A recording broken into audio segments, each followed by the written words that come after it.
The hospital balloons I sent to Trent's address were still floating outside his door when Dana answered it in nothing but his bathrobe. Through my truck's windshield, I watched my wife of 15 years laugh at something he whispered in her ear. The "get well soon" message on those balloons felt like the universe's sick joke. I'd checked every hospital in Pine Hill, Maine that morning. No Bishop family admissions, no dying mothers. Just my wife's lies floating in the October air like those damn balloons. My name's Jack Connolly, and I used to be the kind of guy who fixed things. Broken pipes, sagging porches, marriages that leaked trust like old roofs. 43 years in this faded mill town taught me that most problems had solutions if you knew where to look and weren't afraid to get your hands dirty. But watching Dana kiss Trent Bishop on his doorstep, I realized some things couldn't be fixed. They had to be demolished. "Jack, you're being paranoid again." Dana's voice carried that practiced patience she used with difficult clients. She stood in our kitchen, still in her real estate blazer, scrolling through her phone like I wasn't worth her full attention. Paranoid? I held up the hospital visitor log I'd printed. "Trent's mother wasn't admitted anywhere in the county, Dana. Want to explain where you really spent last night?" She finally looked up, and for a split second, I saw something flicker across her face. Fear? Guilt? Then it was gone, replaced by that cold professionalism that had made her Pine Hill's top realtor.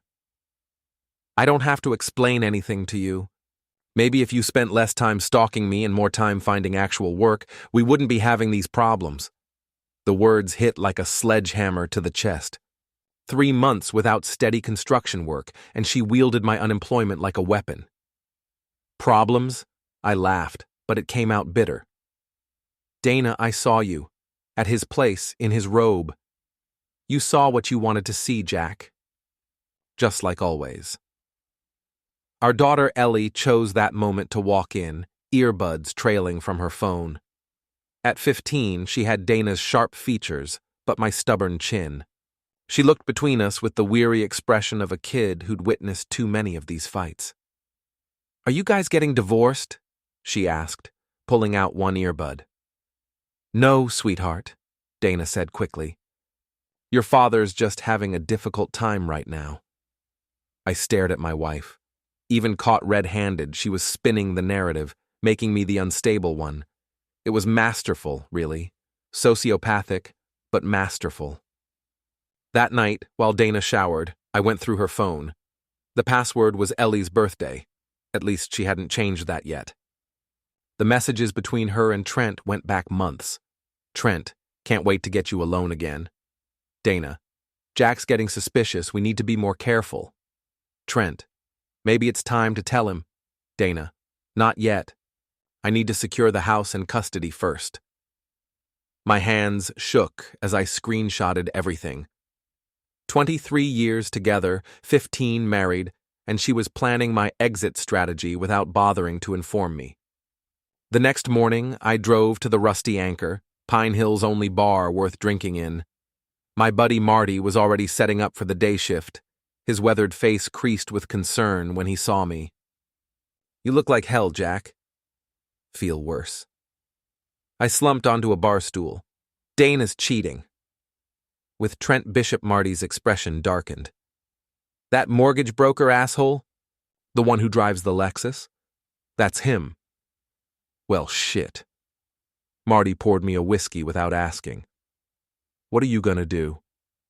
I stared into the amber liquid, thinking about Dana's messages, her lies, her casual cruelty. "I don't know yet.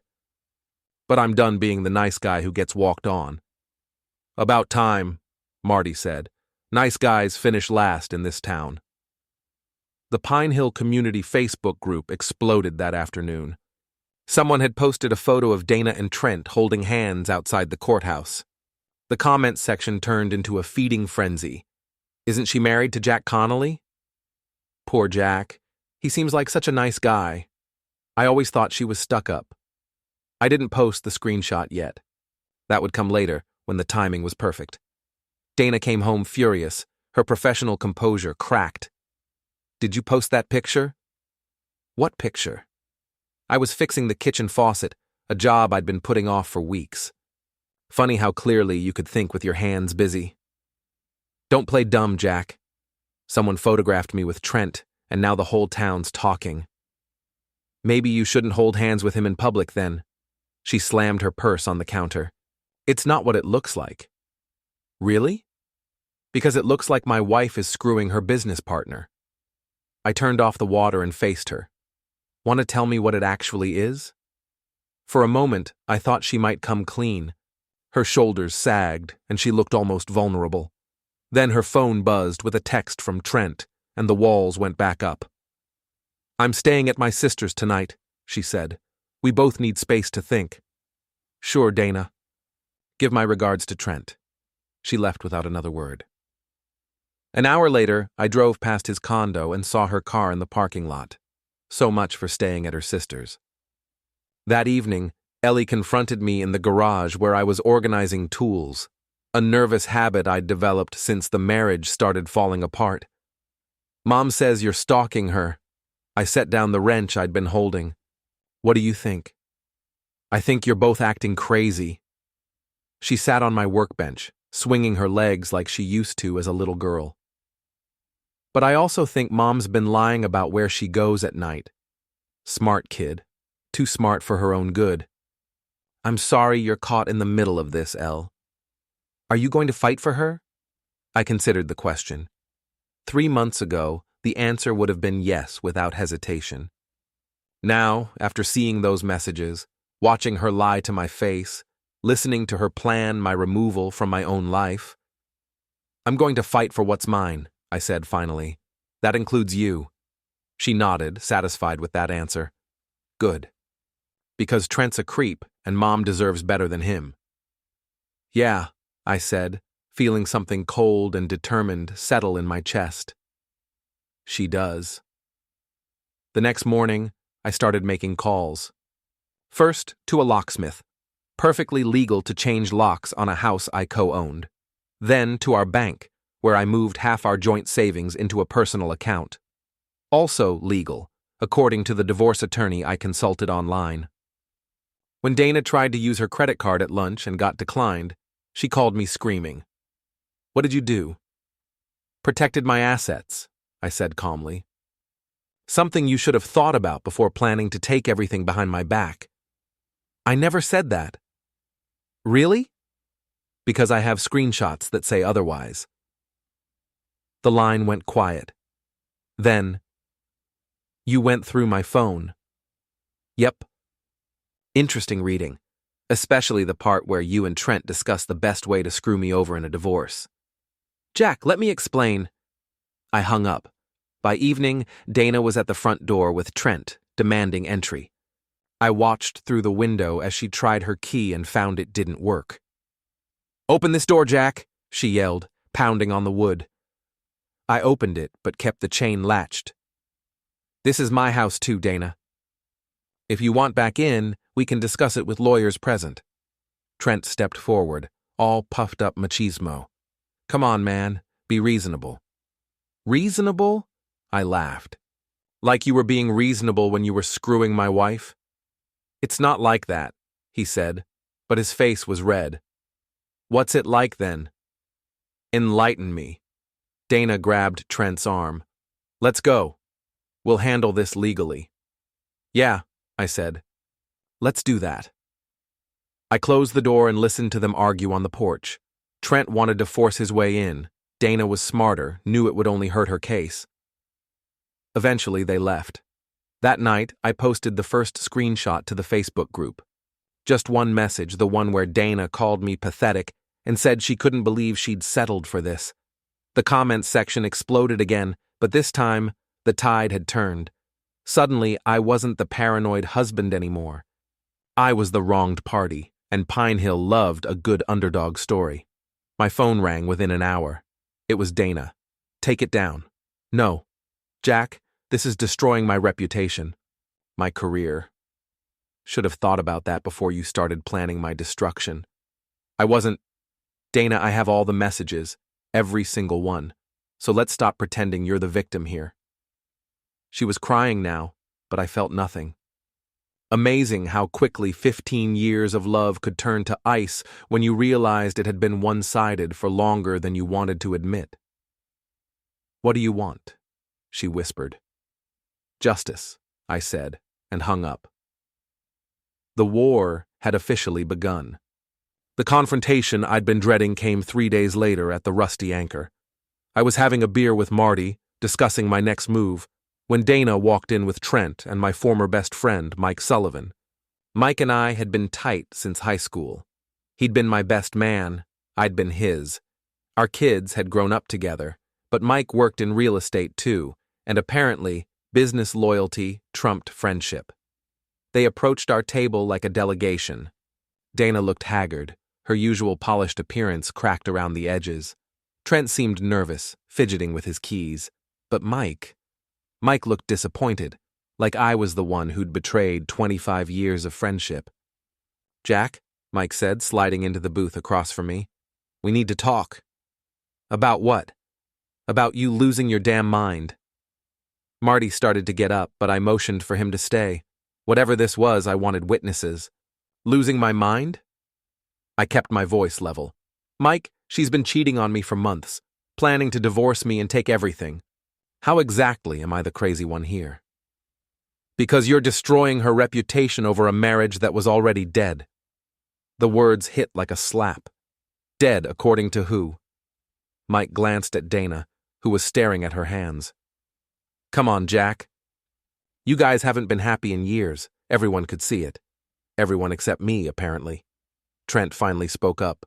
"Look, man, Dana and I didn't plan this. It just happened." "Oh, it just happened?" I pulled out my phone and started reading their messages aloud. "Can't wait to get you alone again." "Jack's getting suspicious. Time to secure the house and custody first." I looked up at Trent. "Which part just happened exactly?" His face went red. "You had no right to go through her phone." "I had every right. She's my wife. Or was, anyway." Dana finally looked at me. "Jack, please. Can't we handle this privately?" "Like you handled your affair privately?" Mike leaned forward. "That's enough. You're embarrassing yourself, Jack." "I'm embarrassing myself?" I stood up, feeling something snap inside my chest. "Mike, this woman lied to me for months. She made me think I was paranoid while she planned to destroy my life. And you're worried about my embarrassment? I'm worried about you becoming someone I don't recognize." "Good," I said. "Because the person you recognized was a doormat." Mike shook his head. "This isn't you, Jack." "You're right. The old Jack would have rolled over and taken it. Would have let her have the house, the kid, everything, just to keep the peace." I looked around the table at their faces. Dana's guilt, Trent's fear, Mike's disappointment. "But that Jack is dead. You killed him." I walked out of the bar, leaving them sitting there. Behind me, I heard Mike say, "He's lost it completely." Maybe I had. But for the first time in months, I felt fully alive. The real war started the next day. I posted every message, every lie, every cruel comment Dana had made about me. The Facebook group ate it up like candy. Dana's real estate office started getting calls. Trent's mortgage business took a hit when clients realized he was the kind of man who destroyed families. But they fought back. Mike organized my former friends into a campaign against me. Suddenly, I was the villain, the bitter ex-husband who couldn't let go. They painted Dana as the victim of my psychological abuse. The final confrontation came at Ellie's school play. I was sitting alone. Dana had made sure our mutual friends knew I wasn't welcome in their group anymore. During intermission, Mike approached with Tom Bradley and Steve Chen, guys I'd known for decades. "This has to stop, Jack," Mike said. "What has to stop?" "The Facebook posts, the public humiliation. You're making the whole town choose sides." "They already chose," I said. "They chose the successful realtor over the unemployed contractor. Can't say I blame them." Tom stepped closer. "We're asking you nicely." take down the posts. Or what? Or we'll make you take them down. I looked at these men I'd once considered brothers. Tom, whose deck I'd built for free. Steve, whose son I'd coached in Little League. Mike, who'd stood beside me at my wedding. You're threatening me?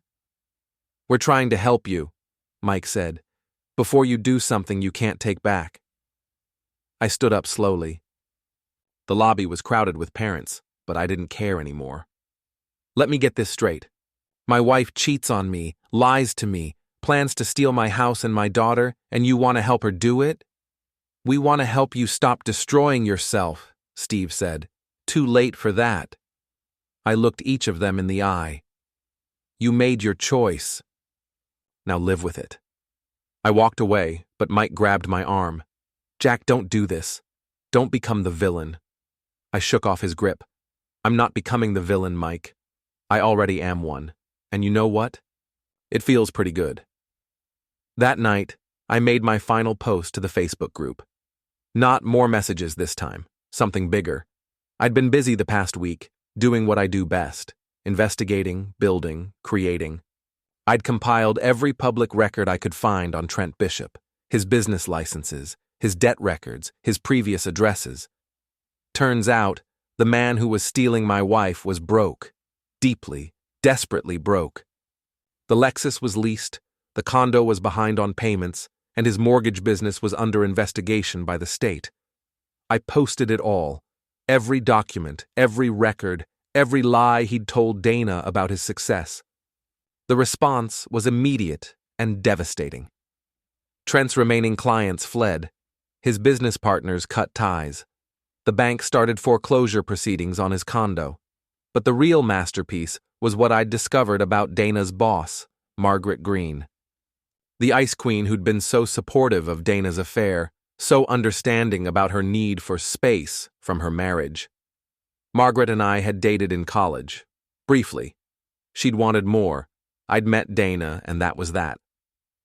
25 years later, she was still holding a grudge. The affair wasn't just about Dana finding love. It was about Margaret orchestrating my downfall through the woman I'd chosen over her. I had proof. Emails between Margaret and Dana, going back 2 years. Margaret had introduced Dana to Trent, had encouraged the relationship, had promised Dana a promotion and partnership if she'd leave me. It was all there, in black and white. I saved that revelation for the town's annual fall festival. Everyone would be there. Dana, Trent, Margaret, Mike, and his crew, the whole town that had watched my marriage implode like entertainment. I rented a booth, ostensibly to promote my contracting business. But when I took the microphone during the community announcements, I had a different kind of promotion in mind. Hi everyone, Jack Connolly here. Most of you know me as the guy whose wife left him for Trent Bishop, the bitter ex-husband who couldn't let go, the villain who aired his dirty laundry on Facebook. The crowd was silent, waiting. Well, I want to tell you a story. About manipulation and revenge, and how sometimes the person you trust most is the one planning your destruction. I told them everything. About Margaret's 25-year grudge, about the emails proving she'd orchestrated the affair, about Trent's financial lies and Dana's calculated betrayal. I showed them documents, read them messages, laid out the whole conspiracy like a prosecutor presenting evidence. The crowd was riveted. Dana tried to leave, but the press of people blocked her exit. Margaret stood frozen by the cotton candy stand, her face white with shock. Trent had disappeared entirely. So here's the truth, I concluded. I'm not the villain of this story. I'm not even the hero. I'm just a man who got tired of being everyone's fool. I set down the microphone and walked through the crowd.